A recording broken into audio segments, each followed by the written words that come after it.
One of Utah's most striking and unusual sights is getting renewed attention in the new Spiral Jetty Encyclopedia.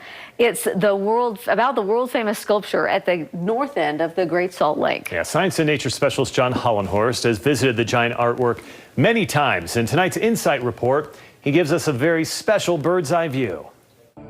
If you visit what is arguably Utah's most famous artwork, so it's a very different experience now. You should be so lucky as to do it with an art historian. It's literally growing up out of the earth. And to run across a BYU student from California who heard about it in a humanities class. It was a lot bigger than I was expecting. And a chat with a first-timer from Utah. Never been here before, and it's an amazing experience. But if you're really lucky, you'll have a drone for a very special way of seeing. There goes our drone. The Spiral Jetty. Literally, this is a drawing in the landscape.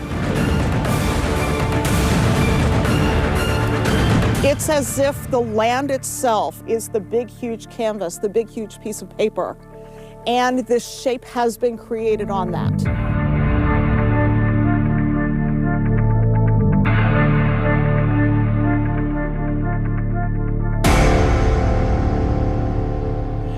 Hikmet Sidney Lowe just published the Spiral Jetty Encyclopedia with photos and writings of sculptor Robert Smithson.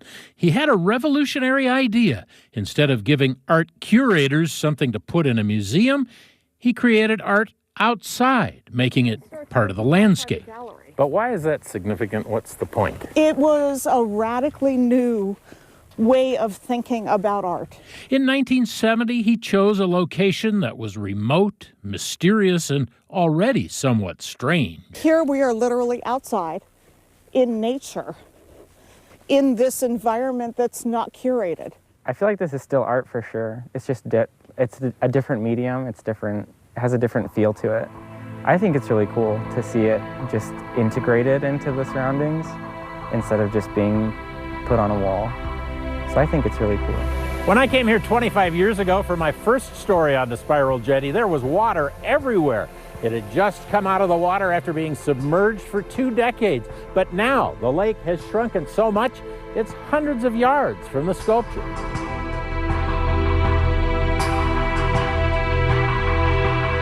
Lowe says that was all part of Smithson's vision, art that would capture time itself.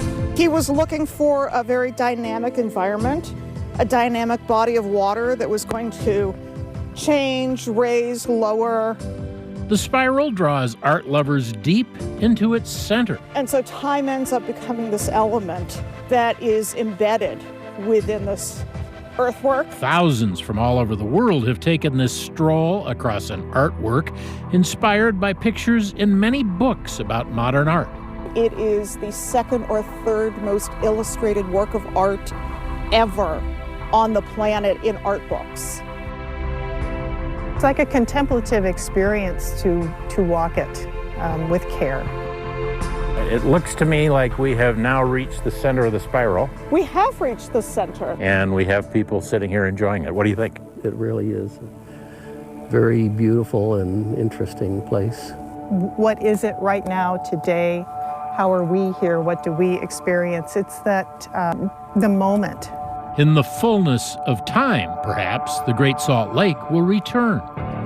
I would love to see it with the water winding through it. I think that'd be really cool to see it and make it a different feeling, but I'm not disappointed. So you'll have to come back. I guess I will. John Hollenhorst, KSL 5 News, near Promontory, Utah.